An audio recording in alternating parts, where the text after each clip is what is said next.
जब तक जवानों में यह जज्बा बाकी रहेगा, हुजूर पाक सल्लल्लाहु ताला अलैहि वसल्लम के नाम पाक के लिए इंशाअल्लाहुल अज़ीज़ बड़ी सी बड़ी आंधी और तूफान तुम्हारा कुछ न बिगाड़ सकेंगे। बस इसी बात पर रहो कि अपने बच्चों को जायदाद और प्रॉपर्टी ना दे सके तो कोई बात नहीं, लेकिन इश्क़ रसूल ज़रूर दे देना। सुभान अल्लाह, सुभान अल्लाह। विरासत में अपने बच्चे को मोहब्बत रसूल ज़रूर देकर जाना।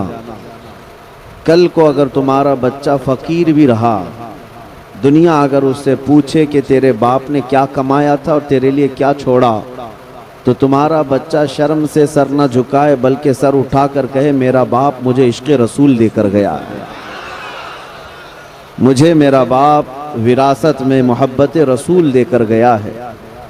इस बात पर बच्चों को फ़ख्र करना भी सिखाओ, इसलिए कि हमारे पास फ़ख्र करने वाली अगर कोई चीज़ है तो मेरे मुस्तफ़ा की ज़ात है। अज़ीज़ान गिरामी वक़ार, नबी पाक सल्लल्लाहु ताला अलैहि वसल्लम की निस्बत पर अगर फ़ख्र ना करें तो फिर किस पर फ़ख्र करें। हमारे पास अब बची कौन सी चीज़ है? नबी करीम सल्लल्लाहु ताला अलैहि वसल्लम की मोहब्बत, उनके नाम पर मर मिटने का जज्बा, यही दुनिया को आज भी खल रहा है। दुनिया इसी बात से परेशान भी है कि इन लोगों के पास सब कुछ ख़त्म हो गया, सब कुछ लुट गया, ये बहुत पीछे आ गए। इनसे हमारे से तो हुकूमत छीनी गई, हमारे से हर जगह की हुकूमतें, इक़्तिदार, तख्त सबसे छीना गया, हमसे छीना गया।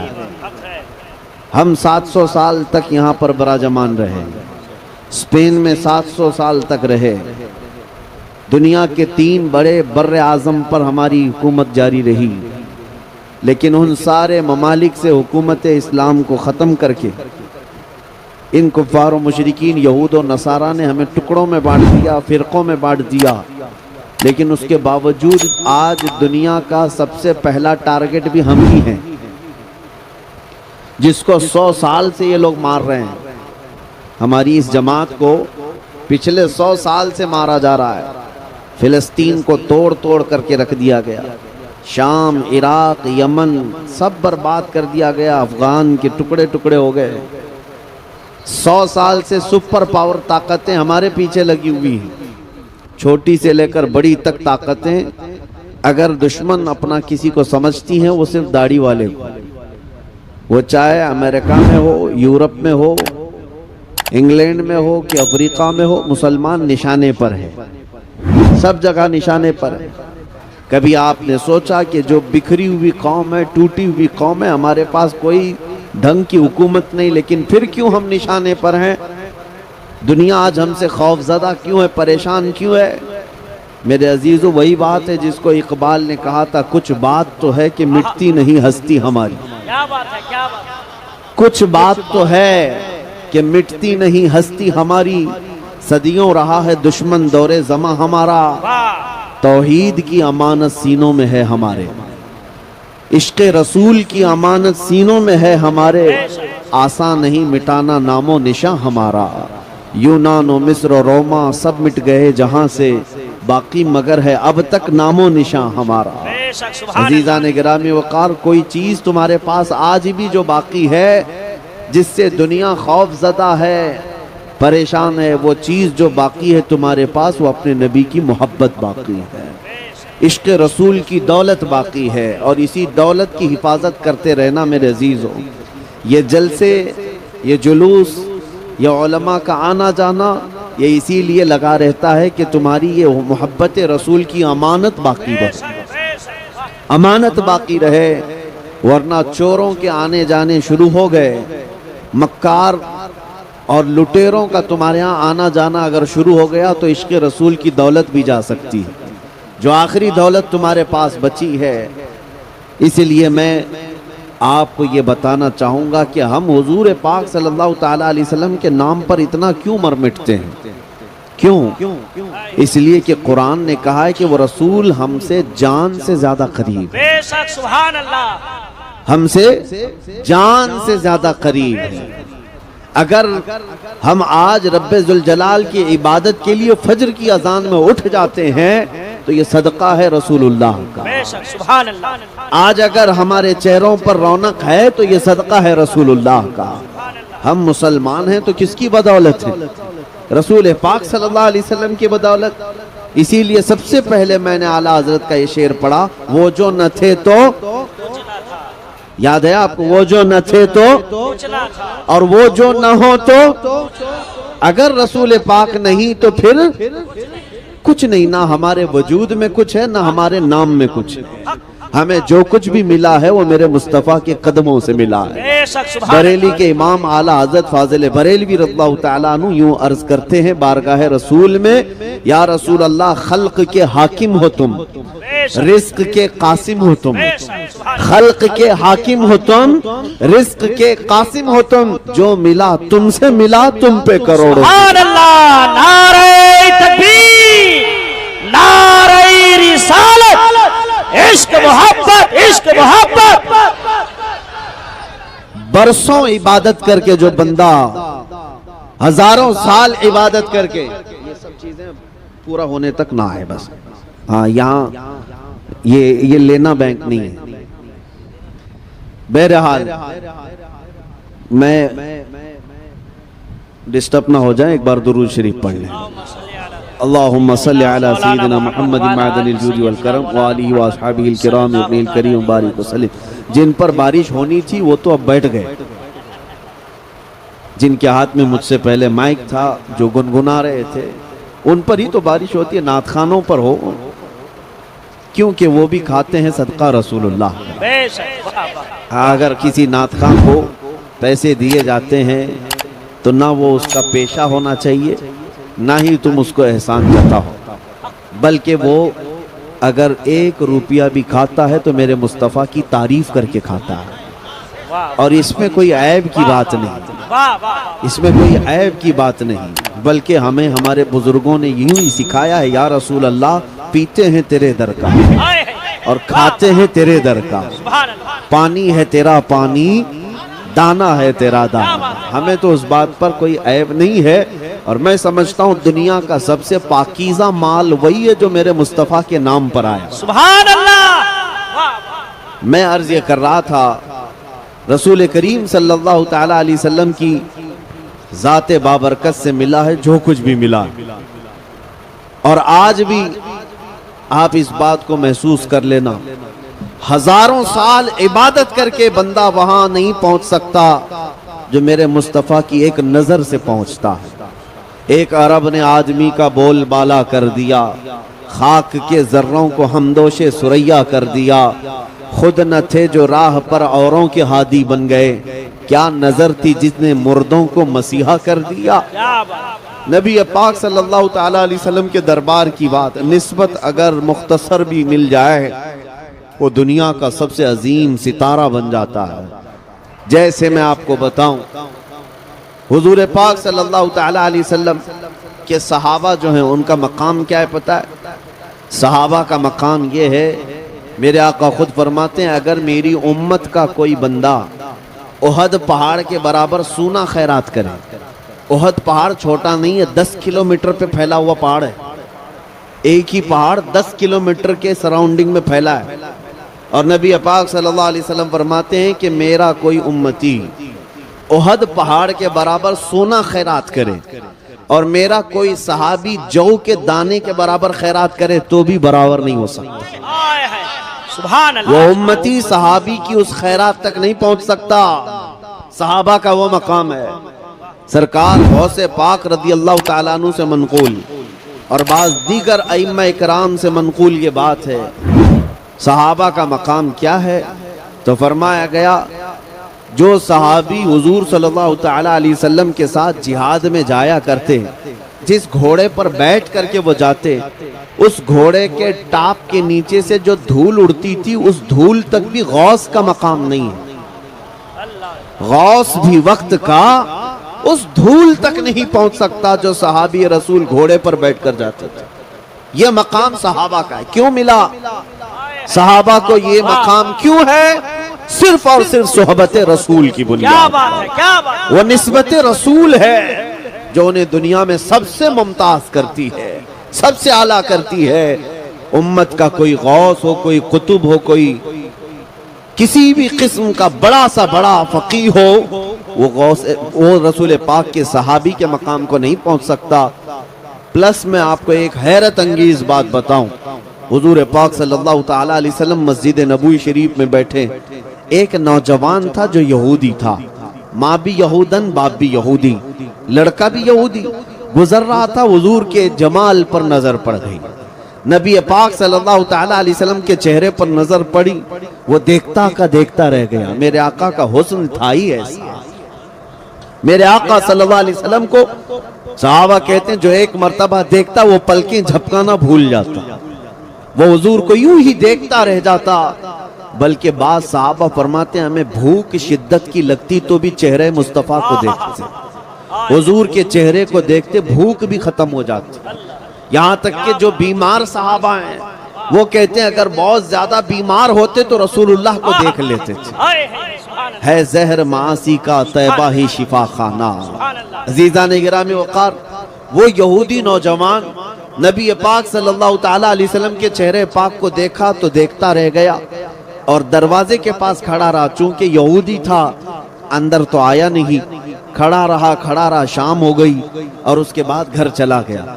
आज एक दिन था, दूसरे दिन फिर उसने इरादा करके देखना शुरू किया, तीसरे दिन से तो उसका मामूल बन गया कि वो काम काज पे नहीं जाता, सीधे आकर मस्जिद के बाहर खड़ा होता और चेहरे रसूल को ताकता रहता था, सिर्फ टकटकी बांध कर देखता रहता था। किसी ने जाकर उसके माँ बाप को शिकायत कर दी कि तुम्हारा बेटा तो मोहम्मद का दीवाना हो गया, तुम यहूदी हो, तुम्हारा बेटा उनका दीवाना हो गया, मोहम्मद सल्लल्लाहु ताला अलैहि वसल्लम को ही देखता रहता है। माँ बाप को जब ये बात पता चली तो बेटे को डांटा डपटा और फिर जब वो नहीं माना तो मारा भी, बहुत उसको ज़ज्र तौबीख किया। और उसके बाद मेरे अजीजों, ये इश्क़ रसूल की ये आदत है ही ऐसी जिसको आला हज़रत फरमाते हैं जान है इश्क़ मुस्तफ़ा, रोज फजू करे खुदा, जिसको हो दर्द का मजा नाजे दवा उठाए क्यों, फिर के गली गली तबाह ठोकरें सबकी खाई क्यों, दिल को जो अक्ल दे खुदा तेरी गली से जाए क्यों। नबी पाक सल्लल्लाहु ताला अलैहि वसल्लम को देखना वो छोड़ता नहीं था।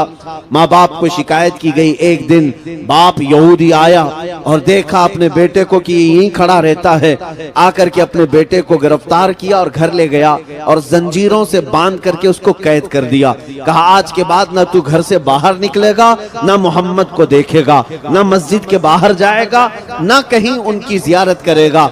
और उसको जो ये सजा मिली ये सख्त तरीन सजा होती है।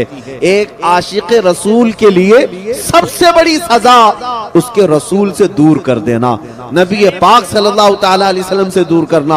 आज दुनिया भी देखें हमें जो सबसे बड़ी सजा दे रही है वो क्या सजा दे रही है, हमारे बच्चों को मार करके नहीं, हमारी औरतों को नीलाम करके नहीं, बल्कि सबसे ज्यादा बड़ी सजा आज हमें जो दी जा रही है वो हमारे मुस्तफा की शान में तौहीन करके। क्योंकि हमें पता, उन्हें पता है ये मुसलमान अगर बिलकता है, तड़पता है तो किसी और बात पे नहीं, अपने नबी की बेइज्जती पर तड़पता है, अपने नबी के अपमान पर तड़पता है। दुनिया आज भी जानती है, इसीलिए मेरे नबी पाक को निशाना बना करके ये गुस्ताखियां करती है और हमें बार बार कलेजा जलाया जाता है। एक आशिक रसूल को दुनिया इसी तरह तड़पाती है।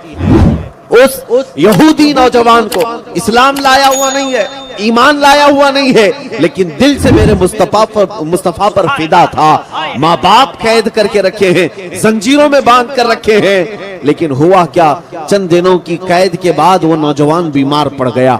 ऐसा बीमार कि अब उठने फिरने की ताकत नहीं थी। अब माँ बाप ने जंजीरें खोल दी, इलाज शुरू कर दिया।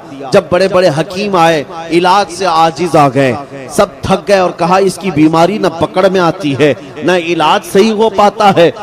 यहाँ तक वक्त आ गया कि बड़ा हकीम आया और उसने नब्ज पकड़ करके कहा, ऐ लोगों, तुम्हारा बेटा चंद दिनों का नहीं बल्कि चंद लम्हों का मेहमान रह गया, ये अब दुनिया से जाने वाला है, इसका कोई इलाज नहीं, ये मौत की वादी में जा रहा है। अकलौता बेटा था। माँ बाप का कलेजा दहल गया कि हमने अपने बेटे के साथ क्या कर दिया, हमने अपने हाथों अपने बेटे को मार दिया। अफसोस तो था, गम तो था, लेकिन मजहब पर शिद्दत से अमल करते थे। यहूदी कट्टर थे, मानने को तैयार नहीं थे। आखिर में माँ का दिल पसीज गया। माँ ने अपने बेटे से आकर के कहा, बेटा तू क्यों अपने आप को इस मुसीबत में मुब्तला कर लिया? देख तेरा जिस्म पीला पड़ गया, अब तेरे हाथ पैर उठने के काबिल नहीं, तू मरने के करीब आ गया। बता तू चाहता क्या है? वो नौजवान जो मौत की वादी में जा रहा था, हमेशा के लिए अब आंखें बंद करने वाला था। माँ की आवाज कानों में आई तो बेटे ने कहा, एक बार मोहम्मद अरबी को देखना चाहता हूं, सुभान अल्लाह, एक बार मोहम्मद रसूलुल्लाह को देखना चाहता हूँ। माँ बाप का दिल पसीज गया, रहम आ गया, तरस आ गया। कहा वैसे भी मरने वाला है, इसको एक बार इसके माशूक, इसके महबूब को दिखा दिया जाए, जियारत करा दी जाए। बाप आया मस्जिद नबवी, नबी पाक सल्लल्लाहु ताला अलैहि वसल्लम सहाबा के साथ बैठे थे। फजर के बाद का वक्त था। आकर के दरवाजे से उसने पुकारा, हुजूर तशरीफ लाए। कहा मेरा बेटा आपका दीवाना है, आपकी मोहब्बत में ऐसा वारफ्ता है कि हमने उसे कैद में रखा लेकिन वो न माना, उसे हमने मार तोड़ किया, वो न माना, लेकिन आज हालत ये आ गई कि मेरा बेटा दुनिया से जाने वाला है, मौत की वादी में जा रहा है, लेकिन उसकी ख्वाहिश है कि मरने से पहले वो एक बार आपको देखना चाहता है। अगर आप बुरा ना समझे तो मेरे घर तशरीफ लाएं, अपने मेरे बेटे को एक बार अपना जलवा दिखा दीजिए। अपने बेटे के लिए वो इल्तिजाएं करता रहा। नबी मुकर्रम सल्लल्लाहु ताला अलैहि वसल्लम सहाबा से कहते चलो हमारे उस आशिक को देखने के लिए उसके घर चलते हैं। नबी पाक सल्लल्लाहु ताला अलैहि वसल्लम चल कर के आए। यहूदी का घर है, माँ भी यहूदन, बाप भी यहूदी, बेटा बिस्तर पर पड़ा हुआ है, मौत करीब है। जैसे ही नबी पाक घर में दाखिल हुए, खुशबू से घर महक गया। बिस्तर पर उसे अंदाजा होने लग गया कि जाने जाना तशरीफ ला रहे हैं, रूह कायनात तशरीफ ला रहे हैं। उसने ताकत और कुव्वत को जमा किया, आंखें उठाकर देखा, सामने आफताबे रिसालत है, सामने महताबे रिसालत है। नबी पाक सल्लल्लाहु अलैहि वसल्लम जैसे ही सिराने के पास आए, पूरी कुव्वत के साथ वो अपने बिस्तर से उठकर बैठ गया। नबी पाक सल्लल्लाहु ताला अलैहि वसल्लम ने चेहरे के नीचे हाथ दिया और उठा करके बिठाया और फरमाया कि ए नौजवान, अब देर किस बात की? जब तेरा दिल मेरे नाम से धड़कता है, जब तेरे अंदर मेरे नाम की मोहब्बत है, तो देर किस बात की? क्या अभी कलमे तैयबा पढ़कर मुशर्रफ इस्लाम नहीं होना चाहता? उस नौजवान ने कहा, आका देर किसी बात की नहीं, बस बात इतनी थी कि आप सामने हो और मेरे लब खुलते चले जाएं। उसने कलमे तैयबा पढ़ा, नबी पाक सल्लल्लाहु ताला अलैहि वसल्लम पर ईमान लाया, और अभी ईमान लाया था, कलमे तैयबा का विर्द हो रहा था, और इधर से जान निकलती जा रही थी, रूह निकलती जा रही थी। नबी पाक सल्लल्लाहु ताला अलैहि वसल्लम को देखते देखते रूह को अल्लाह के हवाले कर दिया, बिस्तर पर लेट गया। लेकिन आपको मैं बताऊं, नबी पाक सल्लल्लाहु ताला अलैहि वसल्लम को आखिरी मर्तबा देखने वाला नौजवान कितनी देर के लिए ईमान लाया था? चंद मिनटों के लिए ईमान लाया, चंद मिनटों के लिए ईमान लाया। लेकिन जानते हो, वो चंद लम्हों के लिए लाया हुआ ईमान उस नौजवान को सहाबी रसूल के मकाम पर पहुंचा। वो सहाबी रसूल के मकाम पर पहुंच गया, और उस मकाम पर पहुंचा। देखो, जिंदगी में एक नमाज पढ़ने का वक्त भी नहीं आया, ज़कात देने का वक्त भी नहीं आया, रोजा रखने का वक्त भी नहीं आया। इधर ईमान लाया, उधर वफात हो गई, लेकिन मकाम कौन सा पाया? वो मकाम पाया जहां दुनिया का कोई गौस भी उसके कदम तक नहीं पहुंच सकता। नारे तकबीर, नारे रिसालत, अज़मते सहाबा, अज़मते सहाबा, मसलके आला हज़रत, बस्ती बस्ती, करिया करिया। इसीलिए आला हज़रत ने फरमाया, या रसूल अल्लाह, जो मिला तुमसे मिला, जो मिला तुमसे मिला, तुम पे करोड़ों दुरूद। जिन सहाबा को मकामात उलिया मिले, वो किसकी वजह से? रसूलुल्लाह की वजह से, मेरे मुस्तफा की बदौलत। और अगर आज कोई ये कहता है कि मुल्क शाम फतह हुआ, इराक फतह हुआ, यमन फतह हुआ, मिस्र फतह हुआ, ये बड़े बड़े ममालिक सहाबा इकराम की मेहनतों से तो फतह हुए, लेकिन कभी भी सहाबा ने नहीं कहा कि हमने अपनी ताकत की जौलानियों से जमीनों को कब्जा किया है, बल्कि हर सहाबी का नारा यही था, जो मिला रसूलुल्लाह से मिला। हम आज जिस मकाम पर हैं वो मेरे मुस्तफा की बदौलत है। इसीलिए नौजवानों, फख्र करना सीखो। किस बात पर फख्र करोगे? इस बात पर फख्र करो कि मैं रसूलुल्लाह का अदना गुलाम हूं, मेरी निस्बत मेरे मुस्तफा से है। दुनिया को दिखाने के लिए तुम दाढ़ियां छिलवा देते हो, दुनिया को दिखाने के लिए तुम टोपियां छुपा देते हो, ये सोचते हो कि दुनिया पता नहीं हमें आतंकवादी ना कह दे, दुनिया हमें टेररिस्ट ना कह दे, दहशतगर्द ना कहे, इसलिए हम सेकुलर बन करके जिएंगे। अब तो लोग ऐसे नाम भी रखने लग गए कि पहचान में ना आए कि मुसलमान है कि कौन है। लोग इस तरह जीने की आदत डालते हैं। मैं कहता हूं, बुज़दिलो, कब तक इस तरह छुप छुप करके जियोगे? जीना है तो मेरे मुस्तफा के नाम पर खुल करके जियो। शहीद टीपू सुल्तान शेर मैसूर ये फरमाया करते थे कि शेर की एक दिन की जिंदगी गीदड़ की 100 साल जिंदगी से बेहतर है। 100 साल गीदड़ बन करके रहने से बेहतर है एक दिन शेर की जिंदगी गुजार कर जाओ। जीना है तो मेरे मुस्तफा की निशानियों के साथ जियो, हुजूर के अखलाक के साथ जियो। तुम्हें किस बात की शर्म है, किस बात का ऐब है? तुम ये समझते हो कि रोजी नहीं मिलेगी, नौकरी नहीं मिलेगी, लोग ताना देंगे, मुल्ला मौलवी कहेंगे, तो फिर नबी का नाम क्यों लेते हो? मोहब्बत का नारा लगाते क्यों? उस रसूल से अगर सच्ची मोहब्बत है तो उनके अखलाक और आदत से भी मोहब्बत करो, उनके किरदार से भी मोहब्बत करो। ऐसा नहीं है कि सिर्फ जुबान से नारा लगाते रहें और उनका कोई अमल तुम्हें पसंद ना हो।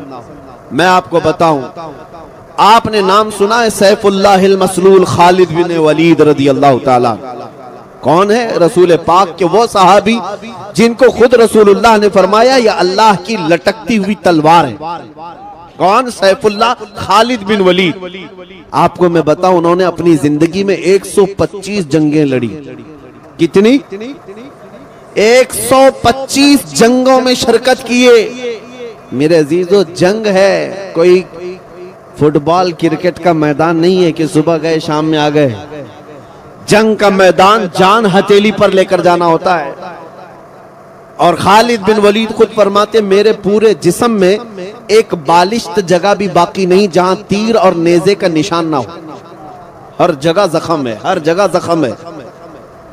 और वो जो तलवार उठाते थे एक हाथ में 35 किलो की होती थी, और जो ढाल पकड़ते थे तीरों को बचाने के लिए वो 40 किलो का होता था। वो असल जवान है रसूलुल्लाह का, वो जवान है, बहादुर है। मेरे अजीजों, 125 जंगों में शिरकत किया, लेकिन रिकॉर्ड है ये है कि एक भी जंग में कभी आपको शिकस्त नहीं हुई। क्या बात है, सुभान अल्लाह। एक भी जंग में कभी हारे नहीं खालिद बिन वलीद। जिस जंग में गए फतह का झंडा लहरा कर आए। और एक बड़ी ताज्जुब की बात बताऊं, खालिद बिन वलीद रदियल्लाहु ताला अन्हु जिस इलाके को फतह किए थे अपने जमाने में, 14 सदियां गुजर गई, आज तक वो इलाका इस्लाम के तहत ही है। सुभान अल्लाह। आज तक मुसलमानों के ज़ेरे नगी। खालिद बिन वलीद ने जिस इलाके को फतह किया वो अब तक गैरों के हाथ में नहीं जा सका, नहीं गया। इतनी फजीलत सुनो, उस खालिद बिन वलीद की बात कर रहा हूं। वो फख्र किस बात पर करते थे? अपनी बॉडी पर, अपनी ताकत पर, हाँ, अपनी जौलानियत पर, अपने तलवार के फन पर। किस पर फख्र करते थे? नहीं, उनको इन बातों पर फख्र नहीं था, बल्कि वो खुद कहते हैं जंगे मौता में एक जंग ऐसी कि जिसमें 9 तलवारें उनके हाथ से टूटी। एक तलवार टूटती, दूसरी उठाती, दूसरी के बाद तीसरी, तीसरी के बाद चौथी, 9 तलवारें टूटी। मैदान छोड़कर कभी भागे नहीं, वो लड़ते रहे। हजरत खालिद बिन वलीद फरमाते, मैं शहादत के शौक में जाता था, लेकिन कभी मौत मैदान जंग में नहीं आई, नहीं आई। एक जंग के मैदान में ऐसा हुआ कि बड़े बड़े पहलवान सामने तलवार लहराते आ गए आपकी गर्दन के पास। 4 बड़े बड़े पहलवान आए। आप लड़ ही रहे थे कि अचानक आपका अमामा गिर गया, सर से अमामा गिर गया। अब होना क्या चाहिए? जंग के तरीकों में यही है कि पहले दुश्मन का मुकाबला करो, बाद में अपनी चीजें उठाओ। लेकिन खालिद बिन वलीद ने सामने खड़े हुए किसी काफिर की परवाह न की, अमामा उठाने के लिए चल पड़े। सुभान अल्लाह, सुभान अल्लाह। बड़े बड़े पहलवान सामने तलवार लेकर खड़े हैं, आप उनकी तरफ नहीं देख रहे थे, अमामा शरीफ उठाना है। अपनी टोपी अमामा उठाने के लिए भागे और जल्दी से जाकर भागकर उठा लिए।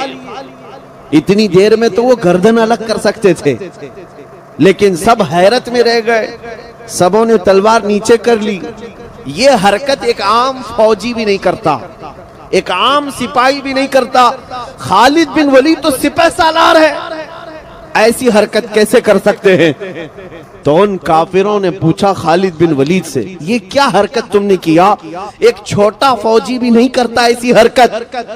तुम बड़े सिपह सालार होकर जंग में जब दुश्मन तेरी गर्दन पर तलवार ताने खड़ा है, अपनी गर्दन बचाने की बजाय तुम पगड़ी बचाने चल पड़े, तुम अपना अमामा उठाने चल पड़े। खालिद बिन वलीद ने जो जवाब दिया मेरे अजीजों, यही सहाबा का मसलक था। उन्होंने कहा है, जालिमों तुम क्या समझते हो खालिद बिन वलीद अपने ताकत के बलबूते फतह हासिल करता है, अपनी जवानी के बलबूते जंगों को जीतता है? नहीं। सुनो, बात दरअसल ये है कि ये अमामा सिर्फ अमामा नहीं, इसके अंदर मेरे मुस्तफा के 3 मुँह मुबारक रखे हैं। सुभान अल्लाह। इसके अंदर रसूलुल्लाह के 3 बाल मुबारक हैं। और मेरा यकीन यही है, मैं अपनी ताकत के बलबूते नहीं जीतता, बल्कि जिस जंग में भी मुझे फतह मिलती है वो रसूलुल्लाह के मुँह मुबारक की बदौलत। सुभान अल्लाह, सुभान अल्लाह, सुभान अल्लाह। निस्बत पर उन्हें नाज था, उन्हें फख्र इसी बात पर था। इसी को आला हजरत ने क्या फरमाया, या रसूल अल्लाह जो मिला तुमसे मिला, तुम पे करोड़ों दुरूद। खल्क के हाकिम हो तुम, रिस्क के कासिम हो तुम, जो मिला तुमसे मिला, तुम पे करोड़ों दुरूद। इसीलिए मैंने आज देखा है, इज्जत उसी की है जो रसूलुल्लाह का दीवाना है, जो मेरे मुस्तफा का परवाना है, उसे दुनिया नहीं भूलती। आज देखे बंगाल की इस वादी में मैं बैठा हूँ, यहाँ पर शायद मैं पहली मर्तबा आया, लेकिन आते साथ 100 साल पहले गुजरे हुए बुजुर्ग जिनका नारा कसरत से लगता है वो कोई और नहीं, वो इमाम इश्क व मोहब्बत आला हजरत की जात है। आज हर बच्चा, हर जवान इश्क मोहब्बत आला हजरत क्यों पुकारता है, क्यों नारे लगाता है? इसलिए नहीं कि वो बहुत बड़े नेता थे, इसलिए नहीं कि वो बड़े जमींदार थे, इसलिए नहीं कि उन्होंने लोगों में पैसा बहुत बांटा है, इसलिए हर बच्चे की जुबान पर आला हजरत का नारा है कि उस आला हजरत ने अपनी जिंदगी मेरे मुस्तफा के नाम पर वक्फ की थी। और उन्होंने दुनिया को ये सिखाया था, कि जीना हो तो है लोगों ऐसे जियो तो हुजूर को पुकार कर यूं कहो, या रसूल अल्लाह चमक तुझसे पाते हैं सब पाने वाले, मेरा दिल भी चमका दे चमकाने वाले, क्या मेरा दिल भी चमका दे चमकाने वाले। उस आला हजरत ने जो इश्क रसूल का दर्स दिया, इसलिए मौला करीम ने आज ना उनका नाम मिटने दिया है, ना उनका कलाम मिटने दिया। बेशक बेशक। हाँ, वो बुजुर्ग आज हमारे मजमों में जिंदा है। आज मुजाहिदे मिल्लत को कसरत से याद किया जाता है। क्या कहने बंगाल की खाड़ियां, उड़ीसा की वादियां मुजाहिदे मिल्लत के कदम कदम को याद करती हैं। क्यों? क्या उस मुजाहिदे मिल्लत ने बहुत बड़ा महल बना लिया था? क्या उस मुजाहिदे मिल्लत ने कोई बहुत बड़ी हुकूमत बना ली थी? उस मुजाहिदे मिल्लत ने अपनी जिंदगी में अगर कुछ किया है तो इन भोले भाले सुन्नियों के दिलों को इश्क रसूल से गरमाया है, मोहब्बत मुस्तफा में जीना सिखाया है, तड़पना सिखाया है। बल्कि बंगाल और उड़ीसा की खाड़ियों और वादियों में बसने वाला हर मुसलमान इस बात को याद रखे, तुम मुजाहिदे मिल्लत के पड़ोसी हो। मुजाहिदे मिल्लत ने यह दर्स भी दिया, क्या है मुसलमानों, दुनिया अगर तुम्हें कैद करने से डराती है, जेल की सलाखों में डालने से डराती है, तो डरना नहीं बल्कि मुझे देख लेना, खुशी से हथकड़ियां पहन लेना। इसलिए कि अगर नामे मुस्तफा पर हथकड़ियां पहनाई जाए तो उन बुजुर्गों ने कहा ये हथकड़ियां नहीं है, ये मेरे मुस्तफा की मोहब्बत के कंगन है। नारे तकबीर, हाथ उठे, नारे रिसालत, मसलके आला हजरत, फैजाने हुजूर मुजाहिदे मिल्लत, हिम्मते मुजाहिदे मिल्लत, बस्ती बस्ती करिया करिया, देखो देखो कौन आया, जिंदाबाद। मेरे अजीजों, बस मैं यही चाहता हूं कि तुम्हारा जज्बा बरकरार रहे। दुनिया जो लूटना चाहे लूट ले, हम दुनिया के लिए नहीं आए।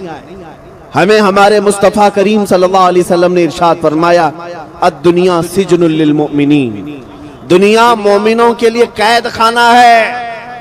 कैद खाने में कितना जी सकते हो, कितना ऐश कर सकते हो।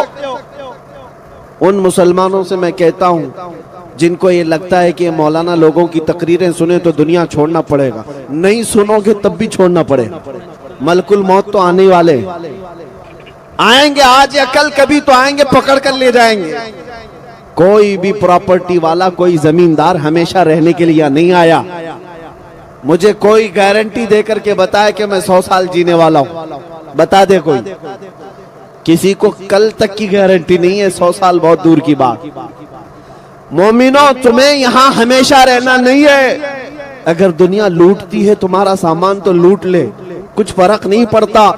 जहां हमेशा के लिए जाना है वहां बादशाहत तो मेरे मुस्तफा की, अर्श हक है मसनद रिफात रसूलुल्लाह की, और देखनी है हश्र में इज्जत रसूलुल्लाह की।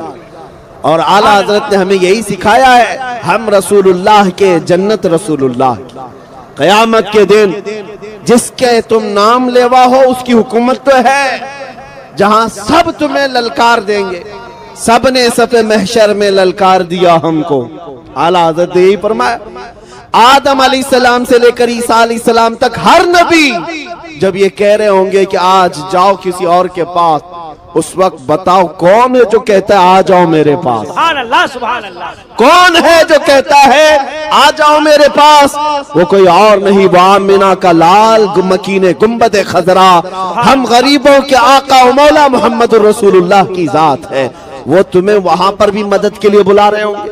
आओ सुनो, मेरे आका सल्लल्लाहु अलैहि वसल्लम फरमाते हैं कि क़यामत के दिन सहाबा ने पूछा आपका क्या हाल होगा, आप किस कैफियत में होंगे? तुम झूम जाओगे दीवाने। हुजूर फरमाते जैसे अजीज बच्चे को माँ यहाँ पर ढूंढती है, किसी माँ का अकलौता बेटा खो जाए तो माँ कैसे ढूंढती है, इधर उधर हर एक से पूछती रहती है, बेटे को देखा है, मेरे बेटे को देखा है। फरमाया गया हुजूर पाक की कैफियत क़यामत के दिन यही होगी। हुजूर अपने उम्मतियों को माँ से ज्यादा ढूंढ रहे हो। क्या बात है, सुभान अल्लाह, सुभान। माँ जब अकलौते को छोड़ देगी वहां पर, लेकिन मेरे मुस्तफा अपने उम्मतियों को नहीं छोड़ेंगे। खुद फरमाते मेरे आका क़यामत के दिन तुम मुझे देखोगे इस हाल में कि मेरे एक कंधे पर चादर होगी। हुजूर फरमाते मेरे एक कंधे पर चादर होगी, कभी वो खसक खसक कर गिर रही होगी, मैं एक हाथ से अपनी चादर संभाल रहा हूँ और एक हाथ से अपने उम्मतियों को पकड़ पकड़ कर जन्नत में ले जा रहा हूँ। जो नबी सल्लल्लाहु ताला अलैहि वसल्लम क़यामत के दिन एक एक हाथ से पकड़ पकड़ कर कभी हौज़े कौसर पर ले जा रहे हैं, कभी मीज़ान अमल के पास आकर खड़े होकर के हमारे आमाल को भारी कर रहे हैं, कभी जन्नत की तरफ ले जाने के लिए मदद कर रहे हैं। तो मुझे बताओ, उस रसूल के गुण ना गाएं तो फिर किसके गुण गाएं? उस रसूल के लिए ना जिए तो फिर किसके लिए जिए? दुनिया में तुम जिसकी जय विजय करते घूमते हो, ये पार्टियां आज हैं कल चली जाएंगी। इनका हाल ये है कि हमने देखा है जो नेता बेचारे पार्टियों में 40-40 साल उनकी जूतियां उठा उठा कर घूमते थे, अब बूढ़े हो गए तो पार्टियों ने उन्हें भी साइड लगा दिया, कहा अब तुम्हारी जरूरत नहीं, अब तुम्हारी जरूरत नहीं है। यही हाल होगा। ये दुनिया ऐसी लैला है जो रोज शोहर बदलती है, यह दुनिया ऐसी लैला है जो रोज मजनू बदलती है, और ये पागल हैं जो इज्जत इनकी जूतियों में ढूंढते हैं। बूढ़े हो गए तो तुम्हें पार्टी से भी निकाल दिया, बूढ़े हो गए तो तुम्हें साइड लगा दिया कि अब तुम्हारा काम नहीं है, बैठो किनारे देखो हम हुकूमत करेंगे। लेकिन हमने देखा है जिसने मेरे मुस्तफा के कदमों में अपनी जिंदगी निछावर की, हुजूर के दामन से जो वाबस्ता हुआ, वो जिंदगी में जितना बूढ़ा होता है उतनी इज्जत बढ़ती है, जितना बूढ़ा हो जाए इज्जत बढ़ती जाती है। मुझे बताओ ऐ नौजवानों, क्या उम्र के 75वें साल में जब ताजुशरिया की उम्र पहुंची तो क्या उनको किसी ने साइड बैठने का हुक्म दिया? बल्कि हर दिन ऐसा था कि उन पर टूट पड़ने वाले परवानों की कसरत होती ही जाती थी। क्यों? ये दामने मुस्तफा से जो वाबस्ता होता है उसकी इज्जत में कमी कभी नहीं आती, कभी नहीं आती, बढ़ती ही जाती है, बढ़ती ही जाती है। और इसमें कम का कोई तस्वुर नहीं। कम वहां है जहां दुनिया की जूतियां उठाओगे, इसको उसको राजी करने की कोशिश करते रहो। और देखा आपने, अल्हम्दुलिल्लाह, मैं मुसलसल पिछले 1.5 साल से कंटिन्यू हिंदुस्तान के हर इलाके में जा रहा हूं, हर सूबे में, कितने शहरों में गया, नौजवानों का और लोगों का पुरतफाक इस्तेकबाल, हर जगह नारे और फूलों से निछावर। किस बात की मुझे इज्जत दी जा रही? क्यों मुझे लोग इस कदर आंखों पे बिठाए हुए? क्यों मुझे मिंबर पर बुलाया जाता है, दावत दी जाती है? मैं ये जानता हूं तुम्हारी ये इज्जत, तुम्हारी ये मोहब्बत, तुम्हारा ये फूल बरसाना, आंखों पर बिठाना इसलिए नहीं कि मैं भी किसी पार्टी का नेता हूं, नहीं, तुम जो कुछ भी इज्जत देते हो वो सिर्फ इतनी बात है, जब तक बिके न थे तो कोई पूछता न था, जब तक बिके न थे तो कोई पूछता न था। या रसूल अल्लाह, तुमने खरीद कर हमें अनमोल कर दिया। ये नाज, ये अंदाज हमारे नहीं होते, झोली में अगर टुकड़े तुम्हारे नहीं होते, जब तक के मदीने से इशारे नहीं होते, रोशन मेरी किस्मत के सितारे नहीं होते। बेदाम ही बिक जाइए बाजार नबी में, इस शान के सौदे में खसारे नहीं होते।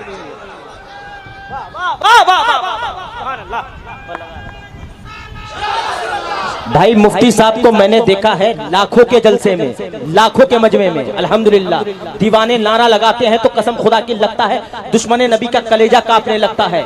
लब्बैक लब्बैक लब्बैक लब्बैक। यार माइक वाले भाई, कसम खुदा की क्या है यार?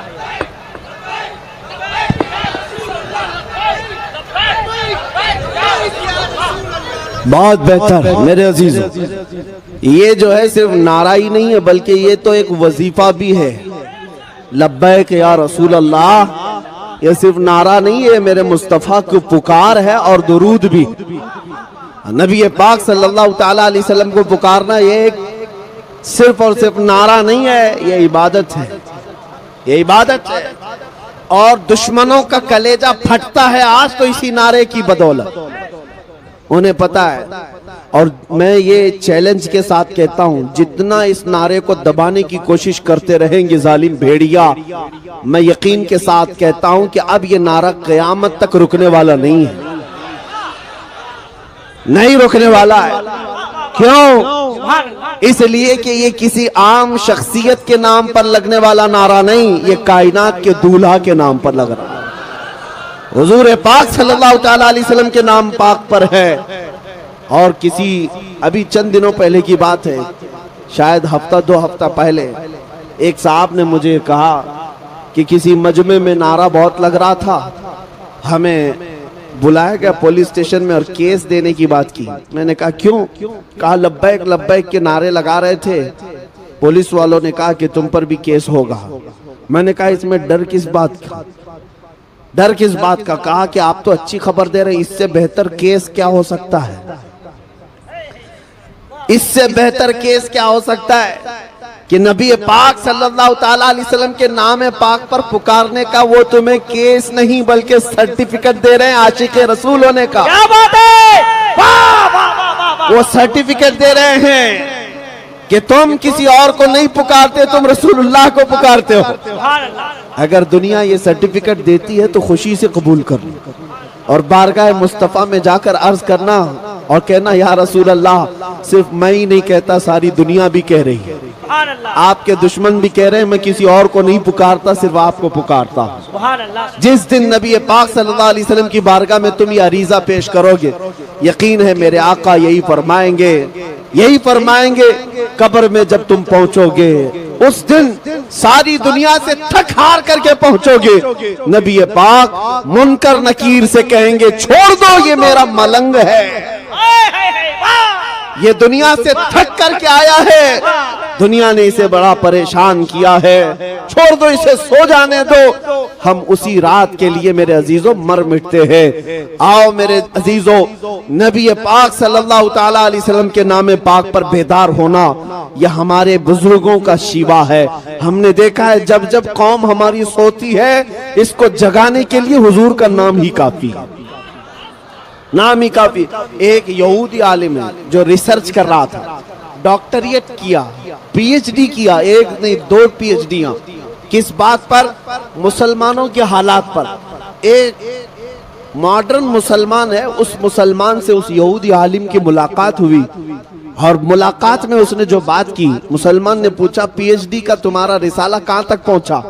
कहा, मैंने 2 बार अलग अलग टॉपिक पर पीएचडियां की हैं और सब मुसलमानों के हालात पर। उस मुसलमान ने पूछा कि किस नुक्ते पर तुम पहुंचे, रिजल्ट क्या आया तुम्हारी पीएचडी में? वो यहूदी आलिम कहता है, मैंने देखा कि मुसलमान कई मर्तबा तबाह हुए, बर्बाद हुए, टुकड़े हुए, इनको बच्चों को मारा गया, इनको घरों से निकाला गया, इनको जलाया गया, इनकी खोपड़ियों से मीनार बनाए गए, इनकी औरतों को दफन किया गया, बहुत कुछ इनके साथ किया गया, लेकिन फिर भी ये जमा होते हैं, फिर भी जमा होते हैं। ना इनकी अजानों में फर्क आया, ना इनकी नमाजों में फर्क आया, ना इनके चेहरों पर फर्क आया, फिर वही तरोताजी आ जाती है।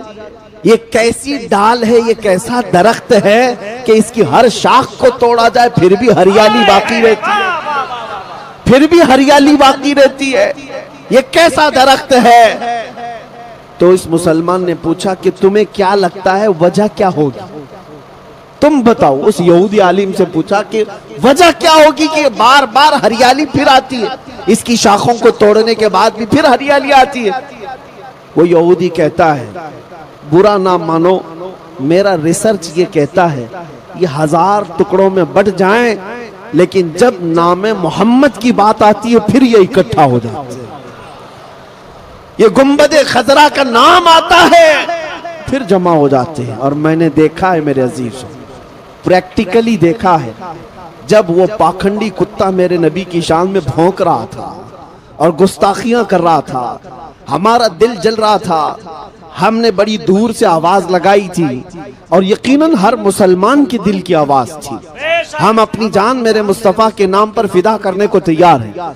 आग में कूदना कोई आम बात नहीं, और मैं समझता हूँ नबी पाक सल्लल्लाहु अलैहि वसल्लम के नाम के लिए कूदना कोई बड़ी बात भी नहीं, बड़ी बात भी नहीं हुजूर के नाम पर। और ना ही हम अपनी कोई करामत और ना ही कोई अपने करिश्मे दिखाना चाहते हैं, बल्कि हम तो ये चाहते हैं मरना है तो मर जाएं उस नाम पाक पर, कोई बात नहीं, मरना है तो मर जाएंगे। लेकिन आपको ये बात मैं बता रहा हूं कि जब उन जालिमों को ललकारा गया, उन कुफार और मुशरिकीन को ललकारा गया, तो आपने महसूस किया कि पूरे हिंदुस्तान भर के मुसलमानों में जो बेदारी आई, हर तरह का नौजवान खड़ा हो गया। किसके नाम पर खड़ा हुआ? मेरे नाम पर नहीं, वो आमिना के लाल के नाम। हिंदुस्तान के चप्पे चप्पे से, कोने कोने से मुझे खत भी आए, मैसेजेस आए, टेलीफोन आए, पूरी दुनिया भर से। अब मैं आपको बताऊं तो हैरत होगी, हमारा जिनसे कोई फिक्री ताल्लुक ही नहीं, उन जमातों के भी बड़े बड़े सरदार, दूसरे मकतब फिक्र से ताल्लुक रखने वाले बड़े बड़े उलमा, वो सब जिनसे हमारा शदीद तरीन इख्तिलाफ है, उन लोगों ने भी कहा, मौलाना आप बरेलवी हो, हमें पता है आप बरेलवी, हमें पता है, हमारा आपसे बड़ा इख्तिलाफ है, लेकिन जिस नाम की इज्जत के लिए आप खड़े हैं, आप पीछे मुड़कर देखेंगे तो हमारी जमात भी खड़ी है।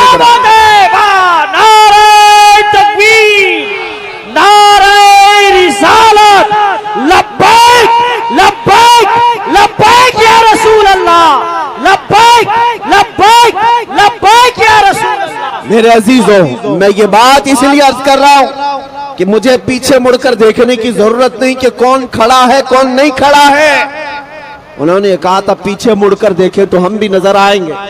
हमें इस बात को ये जानना जरूरी नहीं कि कौन खड़ा है कौन नहीं, लेकिन मैं इसलिए यह बात अर्ज कर रहा हूं कि एक नाम पाक ऐसा है जो पूरी कायनात के मुसलमानों को जोड़ देता है। वो नाम पाक मकीने गुंबद खजरा मुस्तफा करीम का नाम है। इसीलिए कसरत से नारा भी उसी रसूल का लगाया करता। मैं अक्सर मिंबरों पर जाने के बाद यही कहता हूं, स्टेज पर मेरे नाम का नारा मत लगाओ, और जब नारा लगाए तो कसरत से मेरे मुस्तफा के नाम पर। तुम्हारे दिलों के अंदर जो दिल मुरझाया हुआ है वो इश्क रसूल से फिर जिला पाएगा, फिर जगमगाएगा। जो शमा टिमटिमा रही है उसमें और लौ बढ़ जाएगी। आओ, मैं आखिर में ये बात कहता हूं, डरो मत ऐ सुन्नी मुसलमानों। दुनिया से हमें कुछ लेकर जाना भी नहीं है। दुनिया छीन सकती है तो क्या छीनेगी? ज्यादा से ज्यादा हमारी जान, इससे ज्यादा क्या छीनेगी? और बरेली के इमाम ने हमें सिखाया है, करूं तेरे नाम पे जान फिदा, न बस एक जहां दो जहां फिदा, दो जहां से भी नहीं जी भरा, करूं क्या करोड़ों जहां नहीं, ये एक जान क्या है अगर हो करोड़ों, तेरे नाम पर सबको वारा करूं मैं। तुम्हें पता है हम जब कब्रिस्तान जा रहे होंगे हमारी कैफियत क्या होती है पता है आपको? आपके यहाँ मैयतों को नहलाया जाता है, नहलाया जाता है, साफ सफेद नया कपड़ा पहनाया जाता है। ईद बकरीद में जैसा कपड़ा पहनता था, हदीस में मिलता है कि उस कीमत का कपड़ा मुर्दे को पहनाओ, उतनी कीमत का जो वो ईदों में पहना करता था। अच्छा कफन पहनाओ और उसे खुशबू लगाओ, इतर लगाओ, और उसको फिर हम सजा करके ले जाते हैं, सजा कर ले जाते हैं। हमारे जनाजे जाते भी हैं तो ऐसा लगता है कोई दूल्हा जा रहा है। उसके जनाजे पर फूल भी डाले जाते हैं, इतने फूलों की बरसात होती है। कब्रिस्तान जब ले जाते हैं तो कोई हम में से ऐब नहीं समझता मुर्दे को हाथ लगाना। वो दूसरों के यहाँ है, वो नाक पकड़ करके आते हैं मुर्दा देखने के लिए, अपने ही मुर्दों को देखने के लिए नाक मुंह दबा करके आते हैं, कोई छूते नहीं। लेकिन हम में से हाल ये है कि हम अपने मुर्दों को अपने हाथों से नहलाते हैं, अपने हाथों से पहनाते हैं, और कब्रिस्तान में उतारने के लिए हर कोई आगे बढ़ता रहता है कि मैं पकड़ूं मैं पकड़ूं। कोई ये नहीं देखता कि मेरा रिश्ता इससे क्या है। हर एक उसकी इज्जत कर रहा होता है। और नहलाने में जानते हैं एक बात बार बार कही जाती है, अरे आहिस्ता से करो, आहिस्ता से करो, उसे तकलीफ ना होने पाए, उसे धीरे धीरे करो। बहुत ज्यादा गर्म पानी भी ना नहलाओ, बहुत ज्यादा ठंडा पानी भी ना नहलाओ। ये हमारे मुर्दों की इतनी इज्जत क्यों है? या हमें मरने के बाद इतनी इज्जत क्यों है? कभी सोचते हो ऐ सुन्नी मुसलमानों, तुम्हें अगर जनाजे में ले जाया जाता है, एक आदमी दो आदमी नहीं उठाते, चार चार पांच पांच लोग उठाते हैं। अरे इधर भी हाथ लगा लो, इधर भी हाथ लगा लो, कहीं उसका हाथ पैर इधर उधर ना हो जाए, मुर्दे का पेट ना दब जाए। हम कितना एहतियात करते हैं, कितना ख्याल करते हैं। मैंने कब्रिस्तान में देखा है मुर्दे को कब्र में उतारने के लिए भी इतना एहतियात किया जाता है। चार इधर खड़े हैं, चार उधर खड़े हैं, दो नीचे उतरे हुए हैं, कोई सीने से लगा करके उतार रहा है, कोई कपड़ा पकड़ करके उतार रहा है। क्यों एक मरे हुए के लिए इतनी इज्जत है? बुजुर्गों से हमने पूछा था, उसे नहलाया भी गया, पहनाया भी गया, और खुशबू भी लगाई गई, फूल भी डाले गए, और सारे लोग उसकी आओ भगत में लगे हैं। क्या बात है? बुजुर्गों ने फरमाया, ऐ मेरे बच्चे क्या तुझे पता नहीं, आज ये जा रहा है कब्र में दीदारे मुस्तफा के लिए, आज ये जा रहा है कब्र में रसूलुल्लाह को देखने के लिए। इसकी जो इज्जत है वो यूं ही नहीं, इसलिए कि तुम अब अभी अगर उसके कब्र की तख्तियां बंद करके आओगे, इधर ये आंख खोलेगा, उधर जलवे रसूल को देखेगा।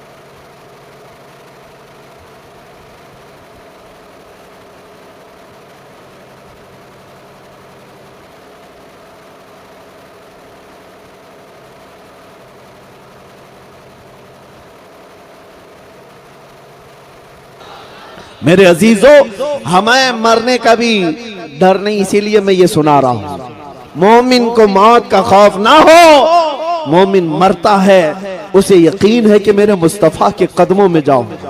और कब्र में जाने के बाद एक आशिक रसूल क्या कहता है? हुजूर ताजुश शरिया बदरुत तरीका रहमतुल्लाह ताला अलैह अर्ज करते मेरे आका की बारगाह में, या रसूल अल्लाह, मैं मरूं तो मेरे आका ये मलाइका से कहना, मैं मरूं तो मेरे आका ये मलाइका से कहना, इसे कोई मत जगाना, अभी आंख लग गई है। तेरे दामने करम में जिसे नींद आ गई है वो फना न होगी, उसे जिंदगी मिली है। और एक आशिक रसूल जब फरिश्ते उसे उठाने आते हैं, उठ सवालों का जवाब दे, तेरा रब कौन है, तेरा दीन क्या है, ये सवाल पूछने के लिए कब्र में दो खौफनाक शक्ल वाले फरिश्ते आएंगे, मुनकर नकीर, जिनका चेहरा काला, जिनकी आंखें नीली और दांत बाहर, सख्त किस्म का चेहरा होगा। लेकिन आशिक रसूल उनको जवाब क्या देता है? शायर कहता है, अब तो पाए नाज से ऐ फरिश्तों क्यों उठूं, मर के पहुंचा हूं यहां इस दिलरुबा के वास्ते, मर के पहुंचा हूं यहां इस दिलरुबा के वास्ते। हमें हुजूर पाक का दीदार करने के लिए जब कब्र